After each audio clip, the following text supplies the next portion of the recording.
What's up, everybody? We're going to go ahead and get things started here in just a second.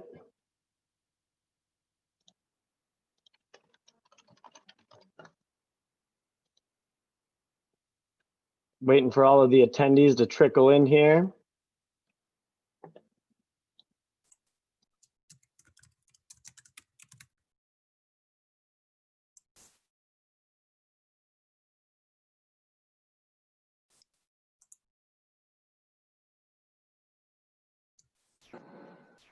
Welcome, Mr. Camacho. We got Marlon in the room. What's up, everybody? What's up, my deal makers? How we doing?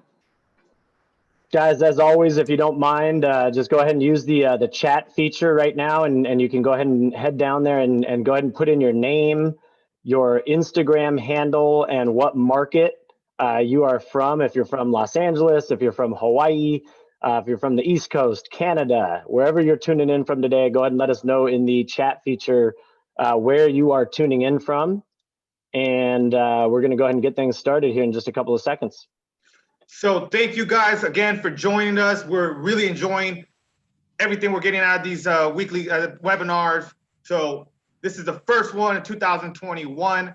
Hope all you guys set your goals last year and you're starting to execute them. I know we are. So I'm excited about today's webinar. We're going to present the last flip deal we just completed. It even though it was a quick deal, we got it done in 77 days. There were still some hiccups and there were still some challenges. So I want you guys to learn as we did from that deal. So let's get going pretty soon. Yeah, we got a couple more attendees just trickling in. And, again, just want to keep you guys up to date. We did send out an email. An email should have come to all of you guys on Monday this week from Jay, Alex and myself and Marlon with the recording from the last 2 weeks. That includes the recording that has Alex live going over a deal and looking over a new deal and getting on the phone with the agent live on the call, as well as a copy of Alex's deal calculator. I know a lot of you guys have said that you did not have a copy of that, so we wanted to make sure you have a copy of that so you can start reviewing deals. Again, just really excited to make sure that everybody is in here today. Please go ahead and use that chat feature. If you do have any questions during the webinar, feel free to use the Q&A feature and we can go ahead and get your questions answered. At this point, we'll go ahead and kick it on over to Alex to get things started. Awesome. All right, you guys. So hopefully everybody's doing amazing. Again, I'm excited about going into today's webinar. The main thing I kind of wanted to highlight, you guys, is that you need to have some type of theme for your quarters, the next 90 days. And for us, we determined that we want to get 1% better. So that's what we're focusing on, right? And I filmed a video about this in the past and I broke down the numbers. So let's take a look at that real quick. In a 24-hour day, there's about 16 hours that you're awake. That's 960 minutes, right? And so 960 minutes, what's 1% of that? 9.6 minutes. So to get 1% better every single day, you just need to basically get 10 minutes better every day. That's maybe reading a little bit better. Or maybe that's meditating a little bit longer. Maybe that's a little bit more sales calls. Maybe that's that one last offer you're going to get out or that last deal you want to analyze. But getting 1% better every single day will result in a 3,000% or more increase in the year. So imagine that. So yeah, that's our theme for the quarter, you guys. We're going to try to get 1% better in different areas of our lives. So that's I'm excited about that. And then also, we have our goals from last year that we set. So we've been holding each other accountable. We've been following up with each other about our goals. Some of it is work related, some of it's more personal related. For example, Jay wants to start cooking a little bit more. And so we're going to be holding her accountable for, holding her accountable there. So she's going out there, going to grocery shopping, setting time in her calendar so she can meal prep and cook more healthy, meals. Right, Jay? That's correct, Alex. Thank you so much. I know sometimes it's hard to have a busy lifestyle, and with COVID and everything, restaurants have been closed, so it's easier to hit that DoorDash button. But with that said, it's financial money as well. So you're spending that money, and then your costs are a lot more expensive than just cooking, and it's also really good, healthy lifestyle balance. So thank you so much, Alex. Absolutely. Looking forward to seeing you in that goal, accomplish that goal. And then also, just again, the habits, you guys. It's really about who you're becoming every day, and that is through your actions. And that translates to habits. So your environment is very important. make sure that you're studying your habits, the good, the bad, the ugly, and improving the ones that are good, and then trying to eliminate those bad habits. So today, you guys, we're going to jump into some questions. We're going to do the deal review from that flip, and then we're going to go at the end, we're going to go to that networking part, and where you guys will continue to ask questions, and we continue to build this community here. So I'll leave, that's on that note, I think it's on Will. Yeah, awesome, guys. Again, the community is just continuing to grow, and when you guys see people from down in your area, your local market down in that chat box, make sure you connect with people who are in your area, because those are people that might have answers to some of the questions that you have as well. And there's always some great networking to be done here in the chat room, as well as at the end of the meeting. So without any further delays, let's go ahead and jump into some questions that you guys submitted to Alex for him to answer.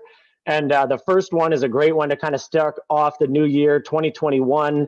A lot of folks right now, Alex, are wondering, what is the best way to acquire property to flip? You know, just if you could kind of dive in and give some insight on that, I think that would give some great great starting points for people here in the group. Absolutely. So I think number one, you need to consider the different channels, right? That there's like on market and off market. So we source deals through on-market opportunities, such as pursuing deals that are on the MLS. And then there's off-market, where we're cold calling, we're doing internet advertising, things like that. So what it really boils down to is that you're constantly analyzing deals. I see a lot of new investors, they analyze, you know, a couple deals a week, maybe a couple deals a month. But in a competitive market, you need to be analyzing a lot of deals, so that way you can be making consistent offers. Our goal is to make one offer every single day, and usually we hit that. Sometimes we do more, but the best way to find flip opportunities is to be looking for these opportunities in these different ways of getting deals. I did film a IGTV video about this, so check that out if you guys get a chance, which just describes like, hey, pick your top 1-2 strategies that you feel are going to match your resources, your skills, your experience the most, your budget, and then go with those and you know, really pursue those every single day. And over a course of 2-3 months, you should get a deal if you're putting in enough work. So I think that's how you acquire a deal. You know, and Alex, that's very true, because that's what Jay and I are doing right now is you know, we're focusing on acquiring flip properties, and we have a goal as a company to hit 24 flips this year. And like you mentioned, we're kind of focusing on those 2 or 3 maybe, you know, areas that we feel we can really maximize in, being MLS, and then, you know, a couple of off-market opportunities as well. So a big topic that's coming up often right now, Alex, is foreclosures. You know, there's a foreclosure memorandum, and people are wondering, you know, how do you acquire a pre-foreclosure property? Great question, you guys. So sometimes the label pre-foreclosure or foreclosures, all that get all put into like one category, but pre-foreclosure is one of those lead sources that require you to, like, first, number one, you need to be able to get access to the data. So pulling the list of data, but all those leads in, every single person that's in foreclosure is not created equal as far as the opportunity. So you need to know, number one, where to get the list, and getting the list. Property Radar is something that we use consistently, so I recommend them if you need to. I know there's other ones out there, like I think there's RedX or something, but Property Radar is pretty popular out there on the West Coast. I don't think it's everywhere though. And then you need to begin to market to that list. So if you're looking at pre-foreclosures, that means these people have gone into the first stage of foreclosure. Are they going to have to sell their property? Maybe, maybe not. It depends. Remember, people that are in foreclosure had usually some issue happen in their life to cause them to go behind. Has that issue been resolved or not? And that's what, as a deal maker, where you should be coming from, right? Where you're using empathy. Usually it's like the 3 Ds: death, divorce, disease are a big reason why people go into foreclosure. But obviously, with what's going on in the pandemic, there's other reasons, people losing their job, all that. But I think using empathy, understanding that you need to be coming from a place of helping out a person in a problem situation, and understanding the problem, and should be your priority to find out how you could potentially help them solve that problem, and in turn put a good deal together. Awesome. I know, like we said, we're definitely having a lot of people, to start to kind of wonder, hey, how do I take advantage of all these foreclosures that are going to be happening? And another option that comes available is auctions. How would somebody go about acquiring a flip property at an auction, Alex? That's also a great question, because auctions have been around forever. They're also called trustee sales.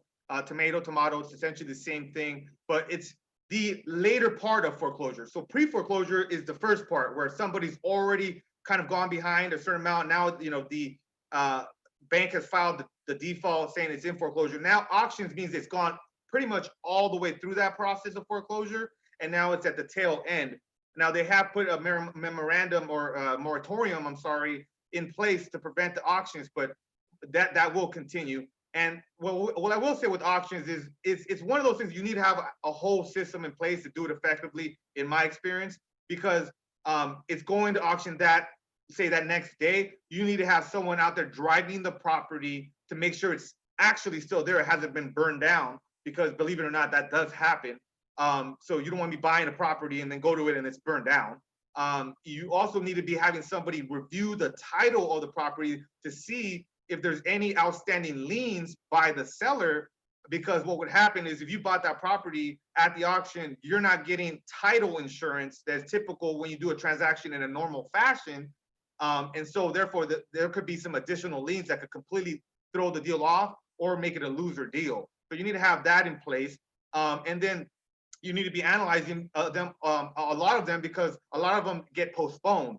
So you might be thinking that this is going to go to foreclosure tomorrow, and it gets postponed and postponed and postponed. So that's what I mean by having the whole system. So at the end of the day, you guys, that requires a lot of expertise. I do not recommend going the auction route if you're starting out brand new, because it's hard to have all those systems and experience in place. And I want to add one more thing. A lot of times when you're buying an auction, you're buying property that is occupied with tenants, which is another advanced strategy to get people out in negotiating, especially with a moratorium and all that going on. So you have to have a system in place. I think that it is a strategy to find deals that will come a lot more into place later this year when the moratorium is either lifted or modified in some way. But just don't try it as a newbie. But it is something they should look into once you start getting advanced, because there are deals in the auctions for sure. So if I'm a newbie, Alex, can I find off-market deals? Like what's the best route for me to find an off-market deal then? Well, if you're a newbie, you're starting off market, then cold calling is still a tried and tested strategy. Doing a seller website to generate lead traffic to that. I think Carrot is a big template website for investors, and then doing the internet advertising, getting leads from people that are, the last content deal that we just got was from an internet lead. So definitely I would say, and then pocket listings. So when you're you're networking with real estate agents, what you want to tell them is, hey, I'm interested. I already have access to the MLS. I'm interested in your off-market opportunities. The one that you get from, an email you get from an agent inside your office, and then he doesn't have an investor for that deal. So then you think of me, and then we try to put that deal together. Or that a seller that that doesn't want to sell traditionally, they're a hoarder, and those are the deals I'm looking for. So you want to train agents that you're networking with that you want off-market deals. You want to be specific to them. Those would be a couple of ways I would recommend pursuing the off-market deals. That's great. Again, if you're a newbie, you can still find that way to, find access. I know even Victor in the chat is mentioning the door knocking as well. Any of those off-market opportunities, those are all easier avenues maybe for somebody who's new to get started in than maybe jumping right into the auction side of things. So yeah, and Alex, door knocking too, I want to add, sorry to interrupt you, Will, is we're designing our door hangers to be leaving on the properties. I've got a couple of deals that way. So if you're door knocking, you're going out to hustling, you're already at the property, make sure you're leaving something there for them to call you back, because a lot of times these people don't want to answer the door, but then once they see your information, they'll follow up with you potentially. So keep that in mind. And if great way to market. Yeah, cold calling, you can be like, hey, did you get that hanger I left a couple weeks ago? So they have a, rapport as to, oh yes, I actually did get that, door hanger, so that it's not just some random person calling. And talk to neighbors. If you're door knocking, you need to be talking to neighbors, because if you're door knocking foreclosures, a lot of times the neighbors know the scoop. They know kind of what's going on. I've gotten a couple deals that way where I knocked on the neighbors, or I seen the neighbors outside while I was knocking on that property, and I would go chat them up, got the phone number from the seller, followed up with them, and made that happen. So just make sure that if you're already doing something like that, that you're maximizing a strategy by doing little things like that to augment what you're already working on. I know Stacy, who's usually in the meetings, she's great at leaving door hangers and door knocking.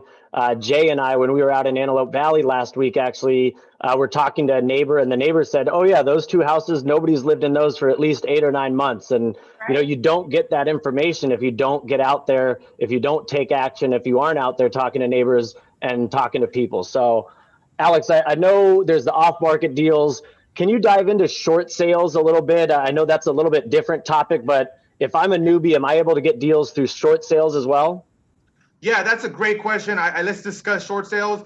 During the recession, I ended up working on a couple hundred short sales, so I learned a lot. And what I learned the most was if you're not the one in control of the listing, then it's really hard to get a favorable outcome from the negotiation with the bank. Because in a sense, the bank has to approve the offer accepted to sell the property. So there's a third party in there that is included. So I haven't really had any success pursuing short sales that are listed on the market on MLS. And I think that's partly because when you're an agent, you get a short sale listing, you got to negotiate that deal for months typically. And so a lot of times they already have like a buyer in the back pocket.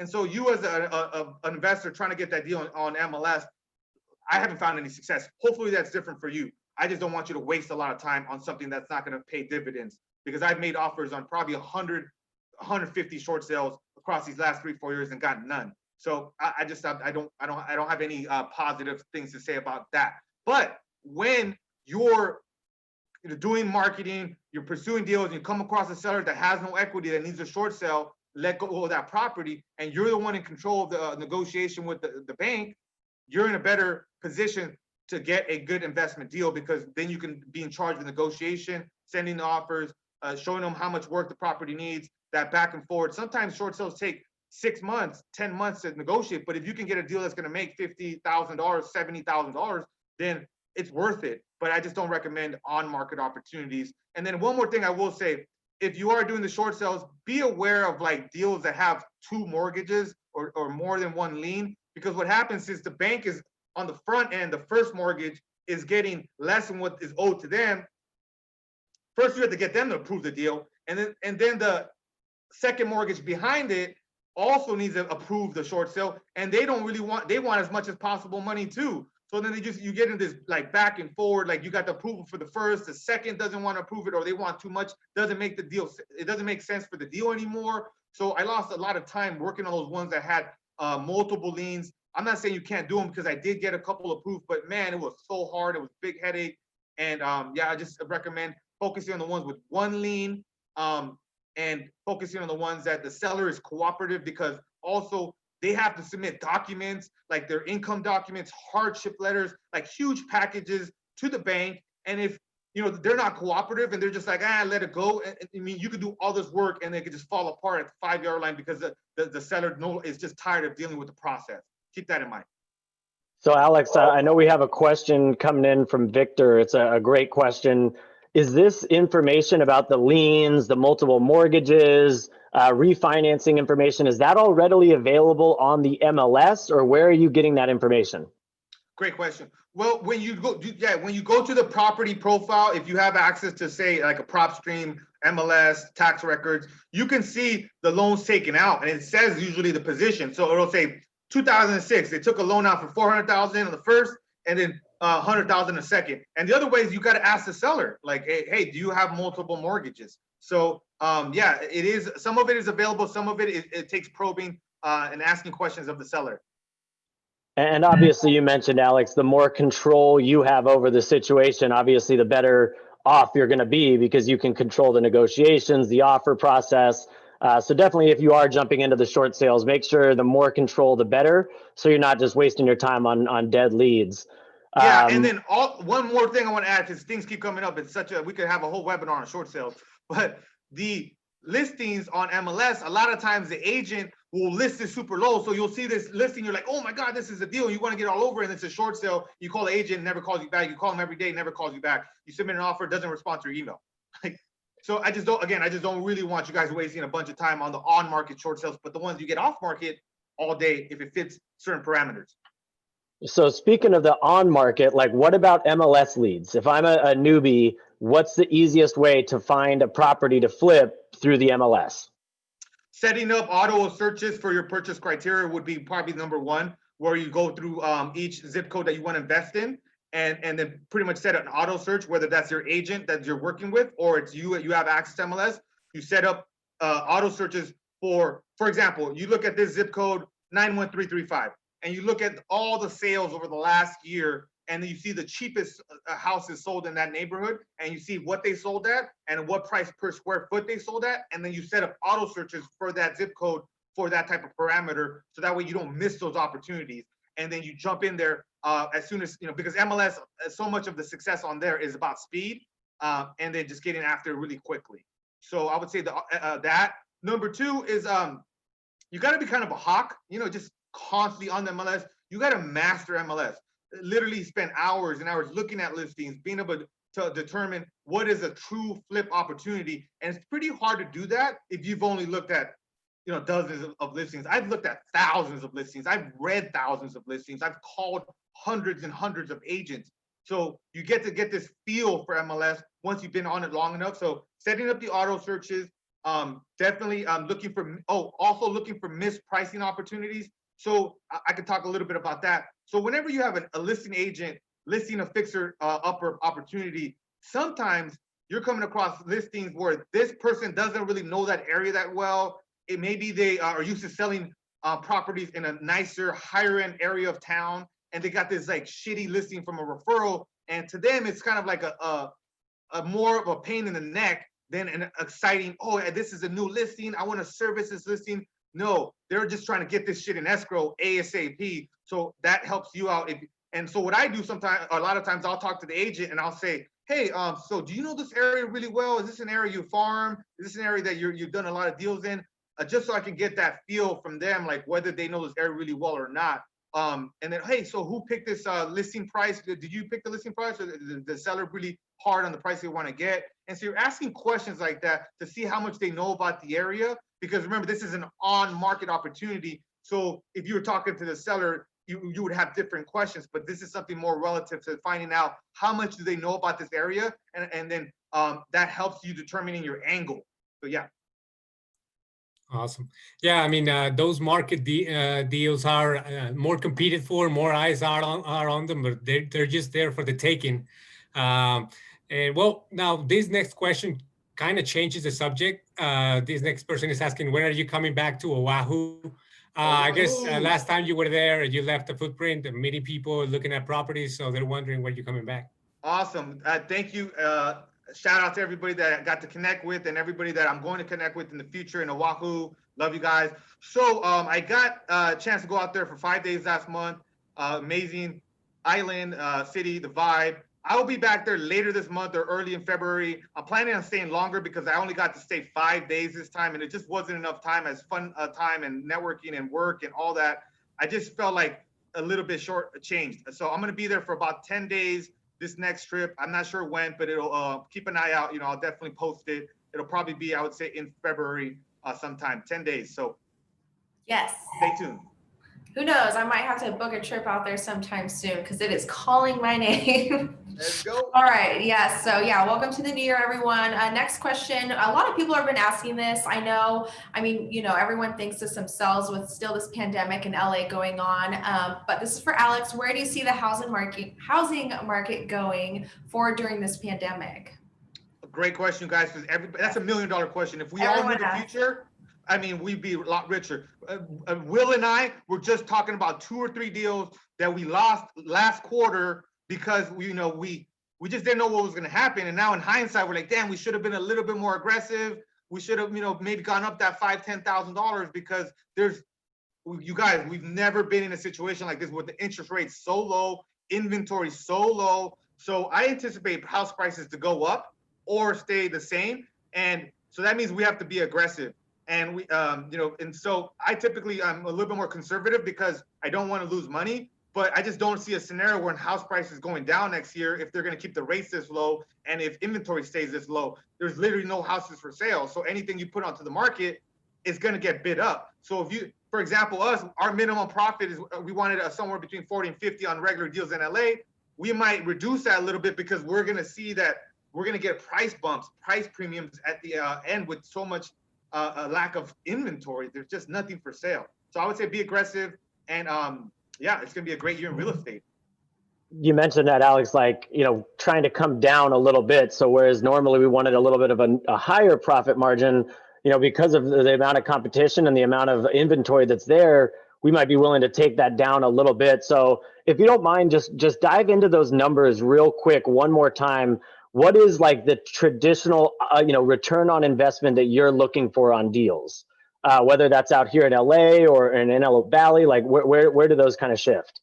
Great question as well. So usually we revolve around, our goal is per deal profit, but there is an ROI. It's kind of both. Just like I mentioned earlier, hey, you're looking for those cheapest houses sold plus the square footage they sold at. So it's like multiple data points. So for us in LA, that would mean core LA, not Antelope Valley. We're looking for a profit of 40 to 50,000 per deal, and in Antelope Valley, we're typically looking for 25 to 35,000, and we're usually about 30% return on investment. How much cash we're using, we're getting usually about 30% ROI. So that's our overview, our numbers on what we're looking to do with the profit and the return on investment.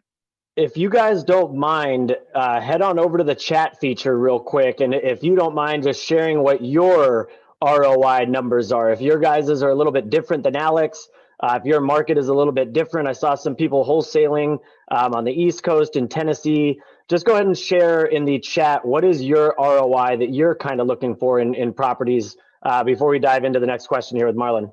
You gotta get that money.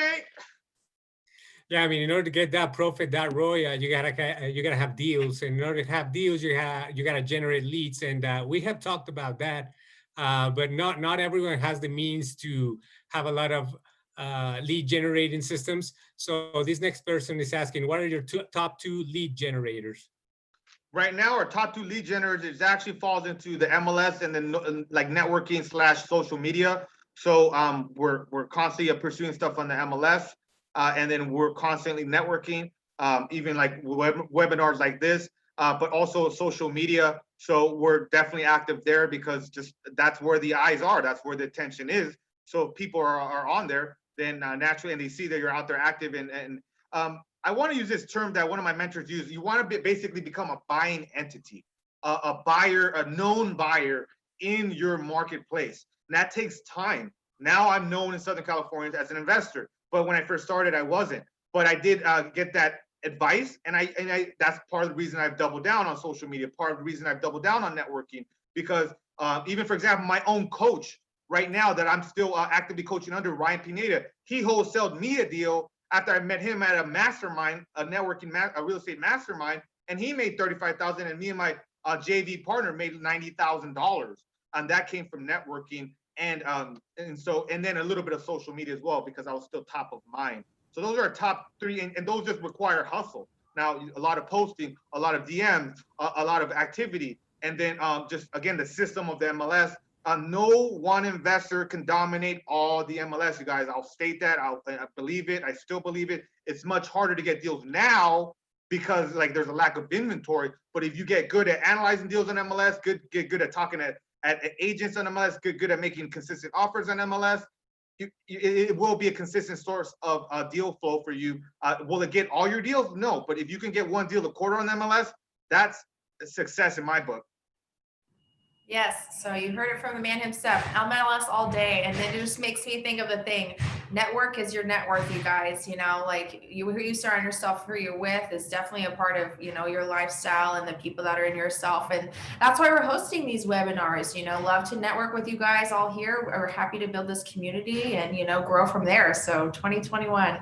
Our next question, our next question here is, how do you find and vet hard money lenders? Oh, great question. I love this question because come on, you guys, without the funding, who has all the cash to buy these deals? Barely anybody. So yes, you really want to look at who's doing deals and who you respect in the market that you're in, and then ask for referrals. If they're already doing deals with hard money, then you really want to get that inside track. What are the best relationships you get? Referrals. What are the best deals? Referrals. So you just really want to focus on that. I think that's been one of my best hard money lenders, came from a referral. Another active investor in my market uses her, and then so I ended up using her as well. So that's a critical. And then the other way, again, going back to what I just said, becoming a known buyer, is that people find you. I mean, I get so many people that hit me up about lending money and whatnot.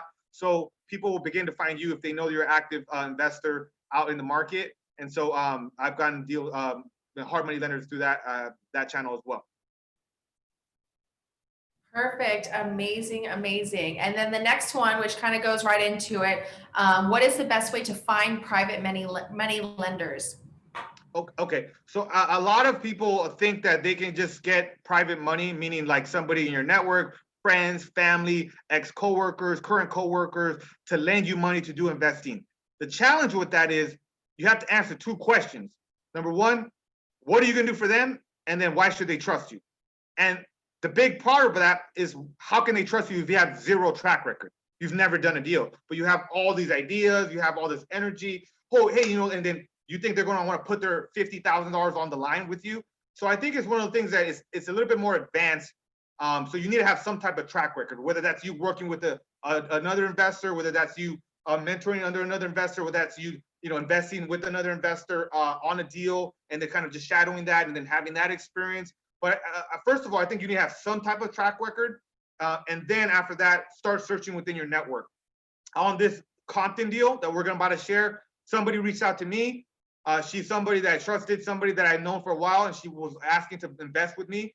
And the right deal came up. I presented the opportunity, and we did the deal. So it comes down to like the roles and the goals. We talk about this often here, where what is the role going to be for this private money lender in your situation, in this investment, in this thing that you guys are working on? And then what's the goal with it? Okay, well, for example, with her goal was to learn flipping, because she's already familiar with other forms of investing, and then also to put her money at work. And she was able to do that. And what was her role? It was very passive, right? She got asked questions. She was able to see the deal. I would report to her every week or two, like, hey, this is kind of what happened, the good, the bad, the ugly. And so, but she wasn't in here. She wasn't telling me what color to paint the house. I wasn't asking her what I should change, what fixtures I should change. It was none of that. It's more like, hey, her role was passive, but learning and then investing this money. And then my role was executing the deal, being the operator and providing the training so she could learn and then eventually do deals on her own. Amazing. Well, there you have it, you guys. I know those are questions we get almost on a weekly basis. And I know that's the number one thing, because you can't be doing what we're doing without any money. So with that said, we're going to go right into the Compton deal review. So basically, we just closed this on 12/30, right whenever last year ended. And yeah, we'll switch it back over to Alex or Will. Yeah, and Alex, when you do dive into this, like, go ahead and if you don't mind, like, dive into why you chose private money on this deal. So I know you were just kind of running through how the private money worked and how they don't get to choose the paint, but they do get to ask the questions. Let's go ahead and dive into this deal and kind of talk about how private money was a big part of it. Right. Well, typically we're tying up between $100,000 to like $140,000 of my capital to do these deals. So whenever you could use other people's money and then get them paid, it's just a win-win. So essentially, when I looked at the numbers and I saw that it was a hotel deal, so let me talk about that on the second part though, Will, because I really like to talk about the acquisitions first, and then we'll talk about the finance funding, and then the rehab, and then we'll talk about the resale. Because it's really please do, and let people know when you say a wholesale deal, like what alerted you that this was a wholesale deal, like on the acquisition side. Okay, so number one is that when I got the lead from a website lead. So essentially, the lady went on Google. She just typed in, "Hey, sell my house fast," Compton, whatever she typed in. My website came up. She sent me her information. In the email she sent, it was basically saying, "Hey, I have this house for sale. I have squatters. They're not cooperating. They were previous tenants that I got through Airbnb that turned into short-term tenants. And then my agent that I have working on the deal that listed the property has bipolar disease. So she's working for a week and then a week she's off, and she's just kind of having these medical issues. And so for me, it alerted me right away, hey, there's some pain here, right? There's like something going on here. And usually those are the best deals where there's a real problem that I need to go in there and solve. It's not just because this person wants the highest cash price. They just have a real problem. And I could hear the frustration once I got on the phone with her. So it was really that negotiation, because she had listed it for $390,000, right? And then she got an offer for $390,000, but then they couldn't successfully execute that offer because, again, the issues with the medical issues with the agent, and then the tenants were cooperating at the beginning, and then they stopped cooperating. So I went in there. Dive into that, Alex. Like, how were they not cooperating? Like, were they breaking into the house? Were they, like, when you say squatter, like, what does that mean? The squatter means it's a term that basically describes somebody that has taken over the possession of a property, but they're not renting, they're not paying rent, and they're really not legal tenants either. So they're called squatters. So that's what that means. So what they did is they rented the property out on Airbnb, and then they negotiated a month-to-month lease with the agent that ended up listing the property. And then the seller decided, because of COVID and some other issues going on, to sell the property. And then the tenants were at first cooperating, and this is very common. The tenants are like, oh yeah, I'm going to cooperate. Send the buyers over. Will be available during this time. And then once they see that, hey, there's a eviction moratorium, and California is very tenant friendly state, so they started to take advantage of that. And sometimes it's tricky because sometimes they're really going through a hardship as well, and they can't pay the rent. But most times they're just kind of taking advantage of the situation. So that's what kind of alerted me. Number one, I made my offer. I think I offered her $320,000, and she balked at it. She didn't really want to accept it, but she considered it, and we kept negotiating for about a week or two, and then she accepted the offer at $330,000. So that was kind of the acquisition phase where I was going in there, and I felt confident. Number one, because I know, having worked with multiple tenants and relocating them and doing cash for keys, that they usually want two things, you guys. They usually want time, or they usually want money, or they're greedy and they want both. So essentially what you want to do is open that communication with them, because so many times there's a broken down relationship between the seller, the agent, or the seller and the tenant, and you're coming in there as just kind of a neutral party to negotiate it, and you're starting fresh relationship with that tenant. And what also gave me confidence was they weren't there for a long time. The ones that usually have the most difficult evicting or relocating, the ones they've been there for 20 years and they're paying significantly under market rent. I mean, and they have a huge family in the property with a lot of kids. Like, those are usually really difficult to relocate. Those I will probably not pursue. But this one is like, they had been there less than a year. They were on a month-to-month. There's documentation showing that, hey, that these people are really just kind of squatting. So that gave me confidence to buy the deal occupied, even though it didn't have a huge margin. But I got to see the pictures from the previous listing, so I could see, like, hey man, this thing's in pretty good shape. As long as I could get a decent deal on it, I could just slap some paint on it. What's commonly called a wholesale, which is not a wholesale deal where I'm just selling the contract and not actually closing on it, but it's not a retail deal, but it's in between. That's why it's called a wholesale, because it doesn't need a full rehab. I don't need to close on it and do a full extensive rehab. I really only needed to do like the basic stuff, like the trash out and the landscaping, and then we built this fence and just the minor stuff. So that's the acquisitions phase. Hopefully I didn't go too long on that, but I just think it's so critical that they know all the moving pieces on that. Great answer, Alex. Yeah, so let's talk about the disposition side now. Like, once the property's acquired, you find out, hey, there's this deal, there's a wholesale opportunity. I can add some paint and some minor, rehab to this thing and relist it. What's the process look like for you there? For the relisting? Yep. Yeah. Okay. So on the relisting, one of the things that we noticed that it had been on the market before. So people had already seen it. Unlike a listing that's brand new, nobody's seen it. It gets listed. It's listed at a great price. It's listed to remodel. You're going to get that buying frenzy. So we listed it, even though we wanted to try to get close to 420, we listed at 409. I typically like to list at like 399 or right in the middle points, right? 349 or 459 or 499. But in this scenario, I mean, we essentially took. I want to rewind because on the rehab and the finance part of it, we didn't really cover that. Will, we're talking about the resale part of it without talking about the other two parts. So I'd really like to discuss dive back. Talk about the finances. Financing. So I went to my hard money lender. They were able to give me 8.75 with 1.75 points, and with 20% down. 20% down to 330 would have been like 74,000 or 76,000, I think, and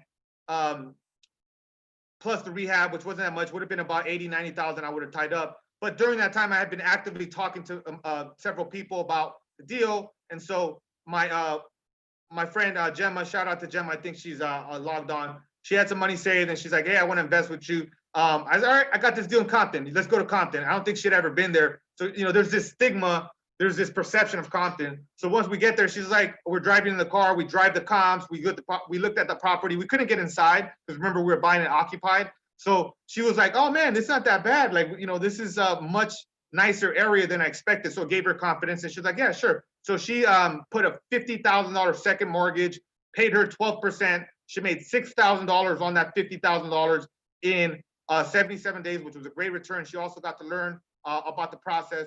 And then this hard money lender that I used for the first mortgage, they were the first time I was using them, and they were a pleasure to work with too. So I'll be working with them again as well. So that was the financing funding side. And then the rehab side, you guys, although it looks like a lipstick, super easy, you didn't have to do much. My budget was like $5,000 on this thing. Like, we got to do landscaping, we got to paint. Like, why the hell am I going to be spending $10,000, $20,000 on this thing?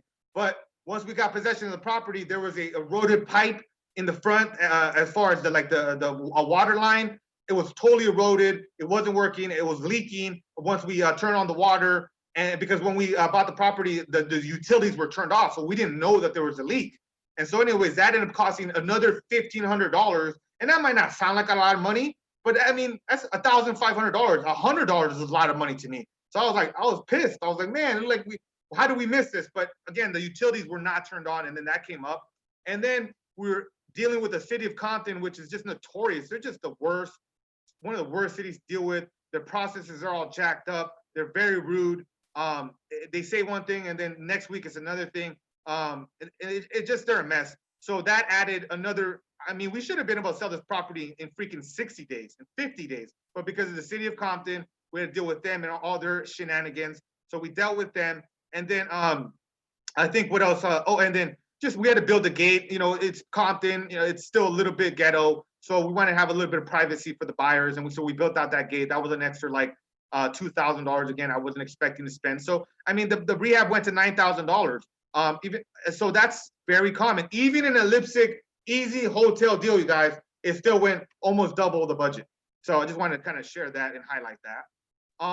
And then finally, we went on to resell the property. We listed it. We didn't get that much attention. And it was because it had already been listed. I kind of overlooked that. I was like, oh yeah, there's no inventory. This thing's clean. It's entry level. It's our box. We buy all day, every day. And what ended up happening, ended up kind of sitting. We didn't get that much activity. We only got like 2 offers. And keep in mind, you guys, we rehabbed and put it back on the market so fast that we couldn't accept FHA offers.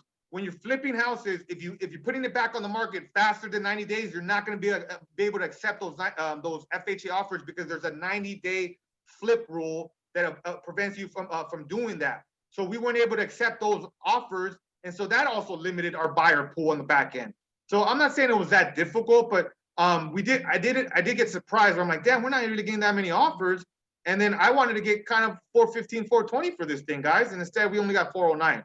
So a little bit disappointing there. So we went to list the property, didn't get that much activity. My broker was like, hey, bro, I'm not getting that many calls. We should probably just take this offer. It's conventional. This agent's all over it. He looks like he's a closer. I looked at his, you could run the numbers on buying agents to see how many deals they've closed, because what you want as a flipper is you want to make sure that your deal closes to cash you out. And if you put that accepted offer of your flip into the wrong hands, into some rookie agent, then they might drop the ball and tie up the deal for 2, 3, 4 weeks, and then you got to go back onto the fucking market and then go back on that merry-go-round. So luckily we picked the right agent and the right offer, and we closed.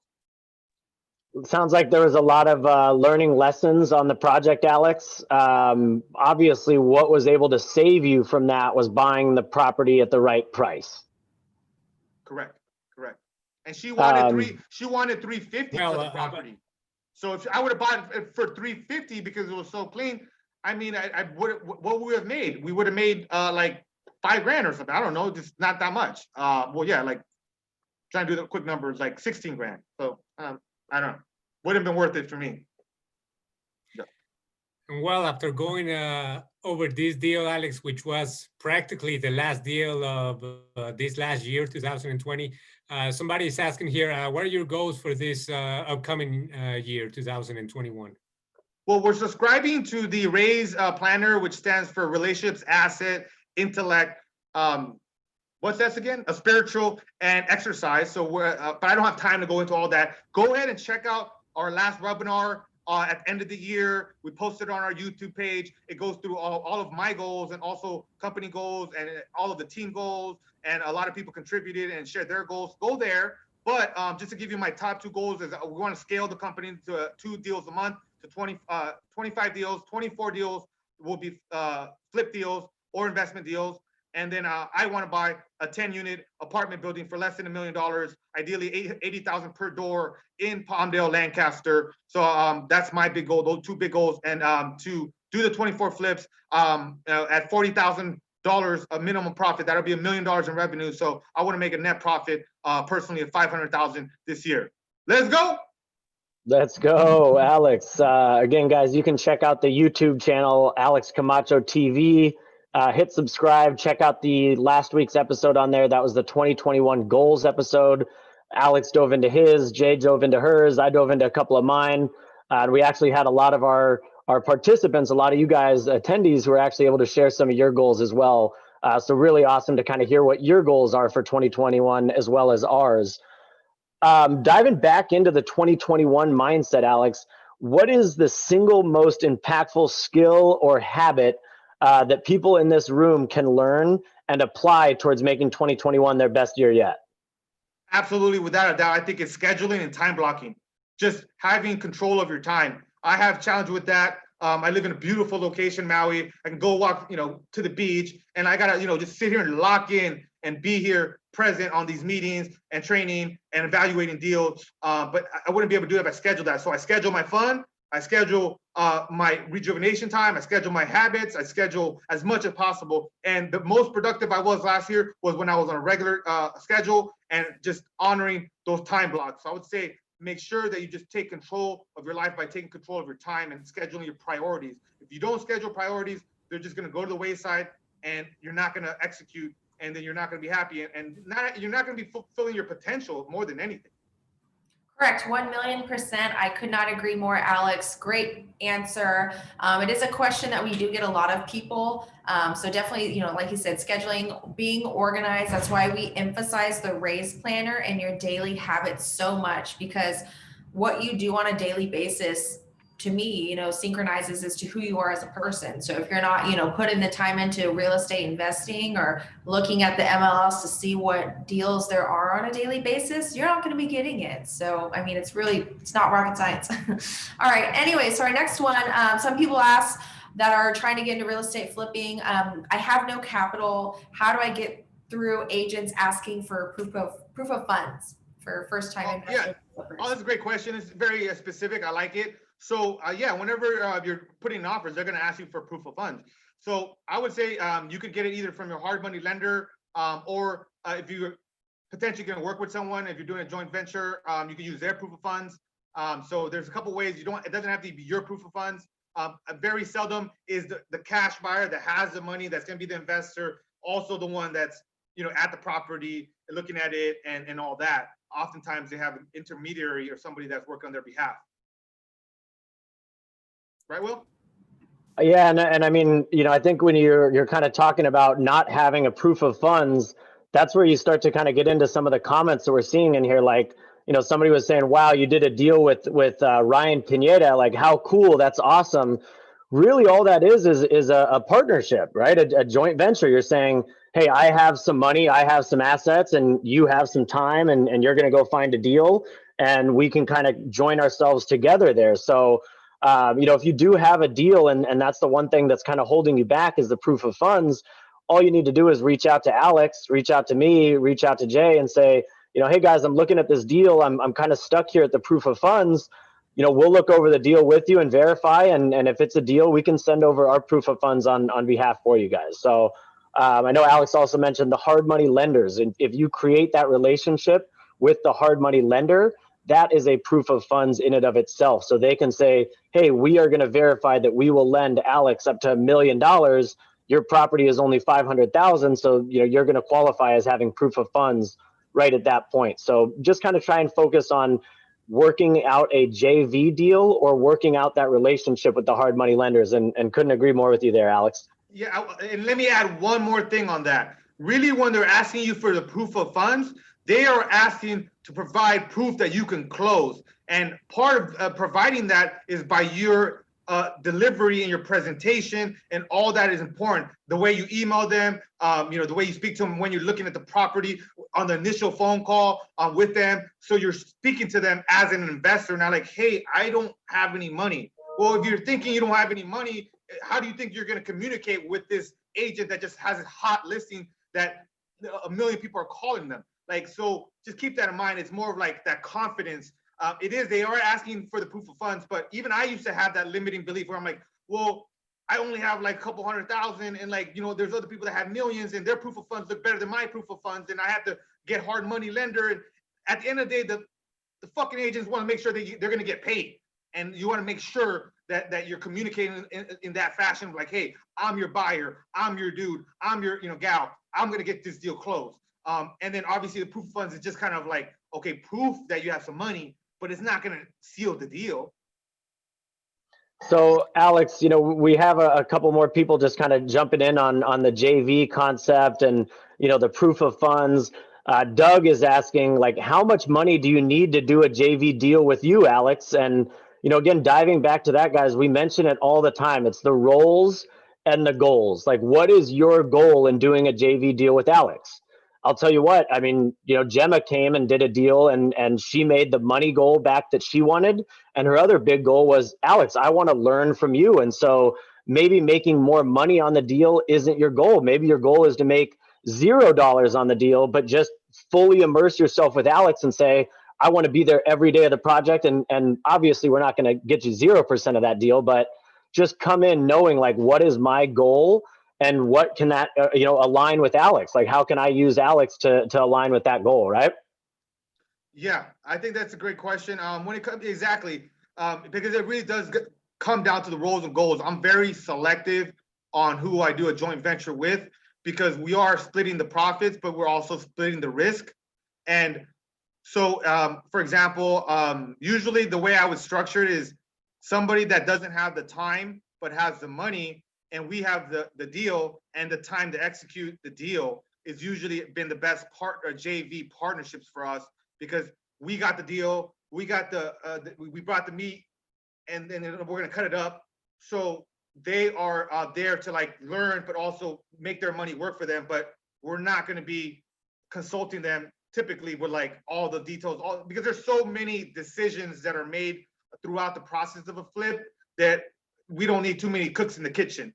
So it's usually been that case.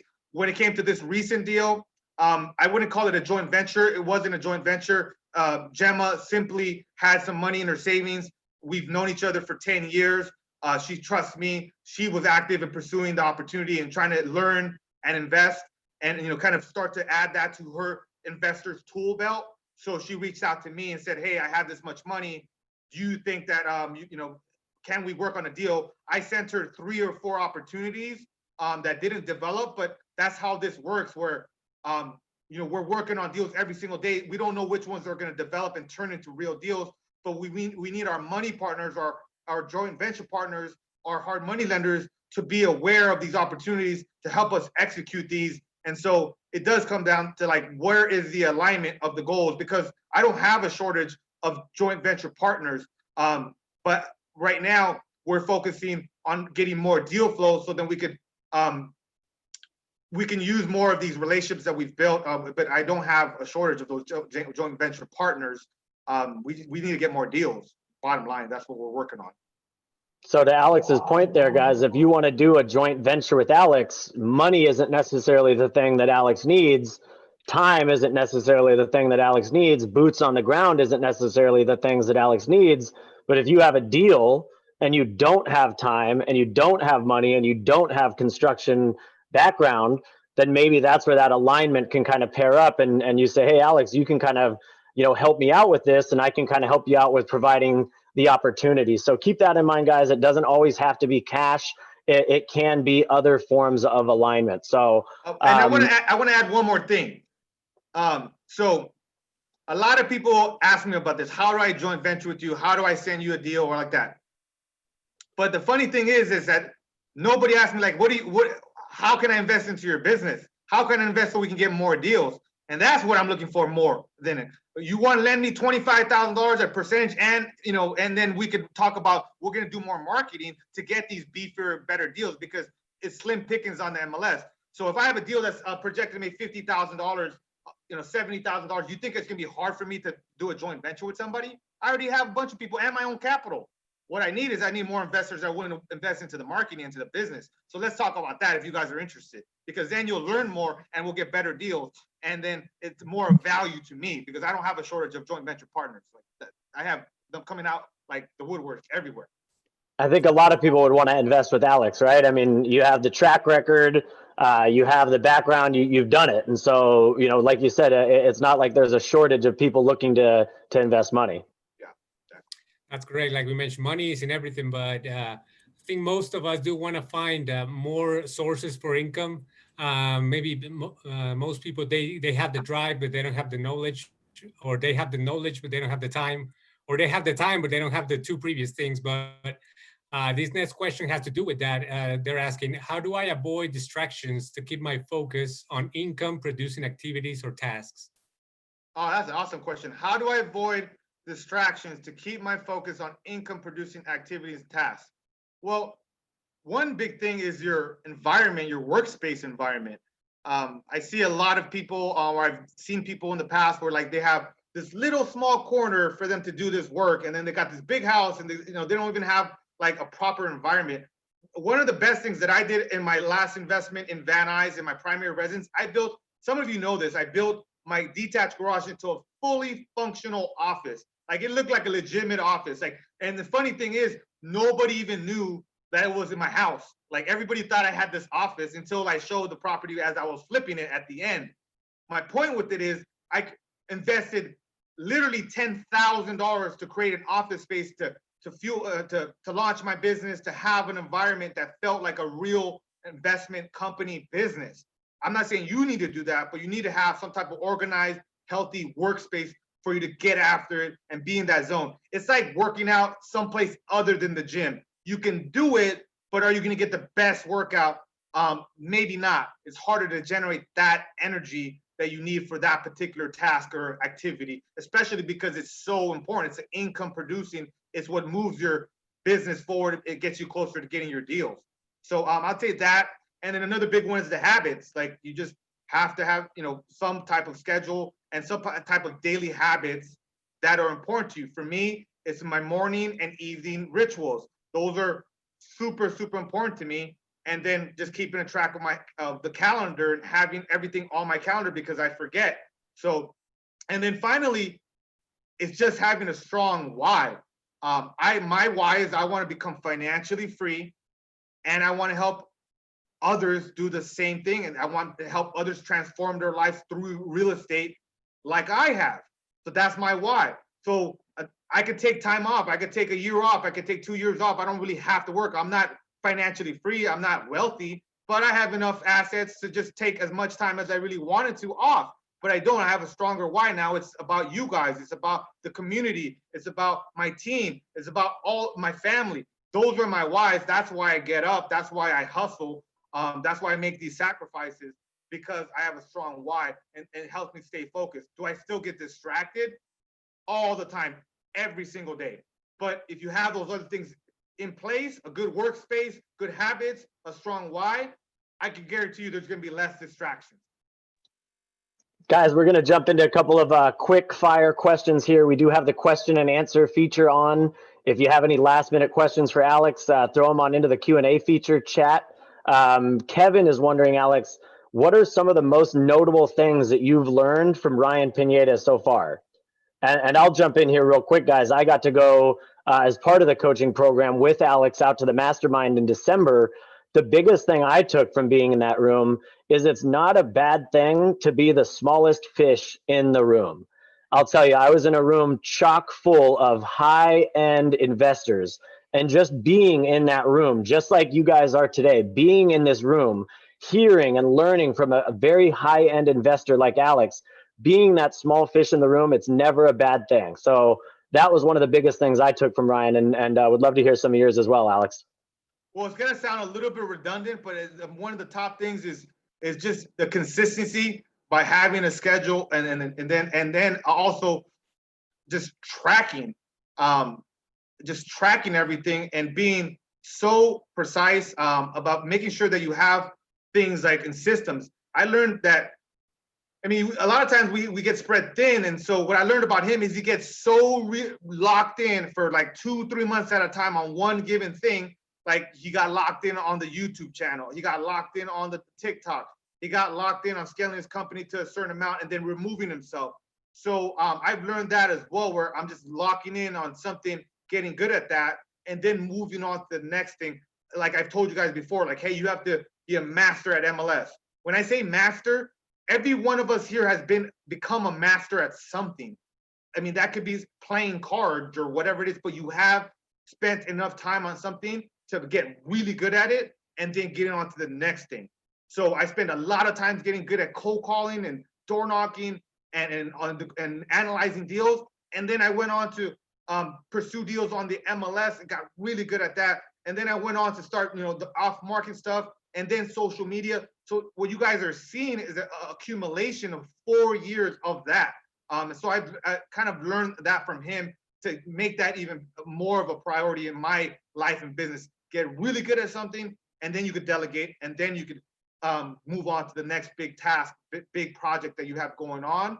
And then also I learned from him is like, we're just not always gonna feel good. Like, I think he learned that a lot from the whole baseball thing. We're just like, if you're waiting for you to have enough money, have enough resources, have enough time, it's not gonna happen. Like, you just have to go out and execute and stop complaining and whining, like just get it done. And sometimes I fall a victim to that. If I don't feel my best, I don't perform, or I don't want to do things. And so just doing things when you're uncomfortable and not waiting for that perfect time is another big thing I learned from him. Yeah, I'll say a lot of times whenever I don't want to work out or something like that, it's the hardest thing. But like the hardest thing is taking that first step. And then even recently, whenever I was doing that MailChimp that we did the email blast, I was like scared, but after I got it done, I was super happy. So that, they say the first step of 1,000 is always the hardest one. So 1,000,000%. And listen, guys, like Ryan, another thing he mentioned us is like with the baseball background, he used to play baseball.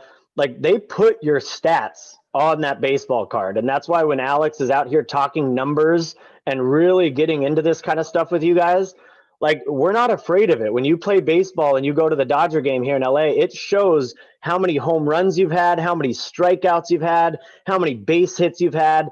Alex isn't afraid to share a base hit on a Compton deal with you. He's not afraid to share a home run on a Paramount deal with you. We're the numbers are out there because people get to see that kind of stuff in sports. And, why shouldn't you guys be able to see that here? So another couple of questions coming in on the Q&A feed here, Alex. People are really wondering about the numbers. So Jerry is asking, how much did you borrow from your friend, the private money lender? And how much did you borrow hard money on that project down in Compton? And how much did you end up paying on that hard money? 8.75 was what we ended up paying. Hold on, I'll tell you right now. I think it was 8.75 and 1.75 points, correct? Yeah, so the hard money lender lent us approximately $265,000. And so we paid them somewhere around $5,000 of interest because it was short. And then we paid them about $3,500 in points. So About That's- $8,000. $8,500 was paid just to the hard money lender, and then Gemma lent us $50,000, and so she made $6,000. So that the money cost was a total of $14,500 of what the money cost us, and I only had to use about $30,000 of my money. So think about that, using $30,000 to make close to 40. Like, it's a good ROI. And Rory is asking, like, do you work with portfolio lenders, or what have you kind of seen as far as the vetting out and application process on those, or do you even need to do that at this point because you have the opportunity of private lenders coming your way? No, portfolio lenders, I haven't worked with them yet. I think that is more of like niche, or you've already got like 5 to 10 rentals and you want to put that in a portfolio loan, or you're in a smaller town. I haven't really had that come across as a need, or in the business, our business model. So I think it's a little bit more advanced. So I wouldn't consider that. It's traditional hard money, and then private money to try to use less of your own money to do these deals once you've established a track record. That's awesome, man. And we have an anonymous attendee in here, so I wonder who this is, but they're wondering if they had a property under contract. Just so happens they might have a property under contract. How would we go about structuring a partnership on that deal, percentage wise? And you guys just kind of heard Alex go over some of the terms from the Compton deal, and we really kind of mentioned it earlier. It's the roles and goals, the percentages. That's up for debate. But if you want 30% on your money, then Alex is going to say, well, hey man, I have somebody else over here that's willing to accept a little bit less, and I'm probably going to go with them on that. So dive into that real quick, Alex. Like, how would you structure a partnership, a JV deal with somebody if they had a property under contract? Okay, well, I think it depends. But if we're gonna do the short answer, and I say depends because I believe there's like a pie, right? Like a pie, and the percentage that you get on the deal is based on what you're bringing to the table and what you guys established from the beginning. If you're just bringing the deal and then they're gonna do nothing else, and it's a really, really, really good deal, then maybe you can get 50% potentially. But I mean, that has to be a really great deal. Now, if you're just gonna lock up the deal and that's it, or if you're gonna lock up the deal and then also help with rehab management, also help in other areas, then that would be a little bit more as well. So I think that depends. Usually, I'm the one bringing the deal and then finding the money to do a joint venture there. But I'm open to joint venturing with somebody if they have a good deal. We just have to vet it, make sure that it's it checks all the numbers, the boxes for something we want to do, and then we could negotiate an equity split based on the roles for that particular transaction. Pieces of the pie, and if you're not bringing anything to bake with the pie, if you're not putting anything into the pie, it's a lot harder to ask for a bigger piece of the pie on the back end. And I know Julie is just asking again, did you charge, or did Gemma charge you interest on that 50,000? And yeah, guys, we paid $6,000 in interest to Gemma after 77 days. And if you think about that rate of return for her as a private money lender, what the hard money lender got 8,000 back, and they had to put down almost 4 times what Gemma did, and they really only got back a couple $1,000s more. And so there's a real big gap there, right? Yeah, you owe me dinner, Gemma. I know you're on the call. Where's it at? So guys, the last question we have here is from Guillermo, and it's a little bit more of a personal question. So as we get everybody into the meeting here, we're going to open it up so you guys can all be a part. But Guillermo, Alex, is really taking some action steps. He's starting his S Corp, and he wants to know from everybody in the room some opinions on what would be the best name for that. So let's go ahead and get some people in here on the chat, and we can go ahead and let everybody start talking with Alex. Great, awesome. Are we doing a poll or? No, we're just going to promote everybody in so everybody can kind of come in, and we'll get Guillermo in here, and Guillermo can let us know some of the stuff that he's doing. Anybody, once you're in here, turn off your mic, or turn on your mics, turn on your cameras. We want to see your faces. We want to put a name to the face. That way you guys can continue to grow and learn other people in this network, and get your questions answered, right? Let's go. Let's go. Hello. Okay, so the question was opinion for S Corp 94 investments or 94 REI. What do you guys think? Oh, my man Derek's in the building. Hello, I said- everyone. Happy New Year. This is our first webinar of 2021. Has everyone been seeing the Man, YouTube Hector's channel? in the building. What's up, Alex? Gabriella's back. What's up, girl? What's up, Jacob? Rory's back. Look at you guys. Guys, we also have a really cool video we're coming up with. We put together all of your goals. So we actually had everybody's goal from last week. We shared them and we put them all into a video together. So we're going to be dropping that on the YouTube here after this meeting, and all of your goals are going to be on there so we can all keep each other accountable throughout the year. Yes. Camel High, how's it going? I heard you said earlier in the chat you're taking down a short sale. We're working on it. We're trying to get it approved by the bank. It's a crazy cool story, but it's long, so. What's up, Camel What's High? up, man, Daniel? How's it Daniel, what do you have going out there in Hawaii? I know you're doing a lot of in island projects and also some out of state projects, right? Yeah, focusing mostly on island right now at this time. Just I don't have the bandwidth to keep on going back and forth, so I'm kind of like just focusing in Hawaii. So one of our flips is going live today, actually. Just went live on Zillow or on MLS. So hoping for some good feedback there. So I saw that flip on Zillow, Daniel. Congrats. thank you. Yeah, it looks good, Daniel. Thank Camel you. High, you just listed one as well, right? Yeah, we just accepted an offer on it. Just accepted. There you go. Yeah. So guys, Yeah. you can see there's people in this room that are actively flipping, actively, making deals happen. So, take advantage of this network. Take advantage of the people in here. All right. Who has a question for Alex? Anybody have any feedback, any goals they want to talk about, any hurdles that they need help getting through this week?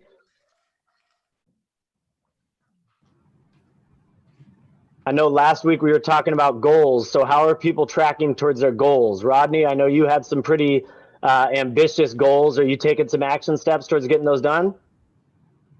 Yeah, how you doing? Yeah, I'm actually using the Raise, calendar and scheduler, and I'm analyzing 2 to 3, properties here in Portland and back home in Charlotte daily. So it's kind of like I'm excited. I've met some people here locally that are in the real estate industry, been here all their life, 20, 30 years. So I'm making some good contacts, and hopefully I'll be having some informational interviews in the next week or two and get myself out there. So I'm excited, and hey, like Alex said, let's get it. Let's go. What about you, Victor? I want to say hi. I want to pick on Victor because he's in Palmdale, and we need to buy houses in Palmdale. So where the deals at, bro? Well, I'm trying to see if I can build an ADU right there in the back. What do you think? Yes, I haven't invested in any deal. I was checking a couple of deals in Santa Clarita this week, and I was actually thinking to get in touch with you. I know you are also in touch with Stacy in Hawaii. So I know she does a lot of mobile homes, so maybe she will be interested in those. So connect with Jay and Will. They're going to be out in Palmdale at the office over there sometime next week. So try to connect with them so you guys could all get to know each other, and then we can work on getting some deals out there. All right, we'll connect. Thank you, Alex. Hello, Jacob. Hello, Kayvon. I see you guys. Happy New Year. Maybe they can't talk. Oh, yes, of course. That's We got Giuseppe in the building. Yes, thank you. Rory, how are your goals going? I know you had some lofty goals as well. You tracking towards getting those habits done? Yeah, actually, I've been working on focusing on staying on top of daily goals. So every night, at the beginning of the week, I'm sort of mapping out where I think things are going to slot in throughout the week. And then every night, I'm really focusing on the next 24 hours. And so far, that's been really effective for me in making sure I sort of get all my small bites. And then when you look back behind you, you're like, wow, I actually did a bunch of stuff. And in terms of, my biggest goals were 1 flip for quarters. So, 4 flips for the year, however it shakes out. And the way I'm really trying to tangibly go after that in terms of getting deals, just like you guys are talking about, they're kind of few and far between at this point. I've really been focusing on taking Alex's lead and running with internet marketing. So I've been putting a ton of time and strategy into an online funnel from, Google PPC to lead funnel, and be focusing on, how to convert those. And I've committed a monthly budget for myself for the first quarter, through Q1, just to get a lot of data and do a lot of testing. Solid. Dude, that's awesome, man. Just the fact that you're committing to the budget for the full first quarter, that's a big step right there, man. Like a lot of people are going to see that action item and push that down further and further down that list. But because you're using that planner, because you're saying, hey, let me look at what I did today and what I didn't do is going to be my top priority for tomorrow, I think you're going to be able to really easily track towards that goal. If you guys don't mind, just put a hand up to the camera if you are using the Raise planner this year. If you did take that link and you are using it or using some version of it, raise your hand if you're using the intention journal from Brandon Turner. Is anybody using the 90-day intention journal? See a couple of people up there, and then raise your hand if you're using something else. Okay, cool. Just wanted to get an idea. Again, we use the Raise planner. Ryan is our coach, and so that just kind of really works out well for us. But I think the big idea is as long as you're using some planner, some way of scheduling out your day. I know Alex, Jay, and we always try to put our biggest obstacle right at the top so that we get that handled, and then you can start taking out the smaller and smaller things because those are all just small items anyway. Those aren't really pushing the needle, right? Alex, you got anybody else you want to call out here before we call it a day? I don't know. I think I called everybody out. Well, George is in the building. I mean, I'm good.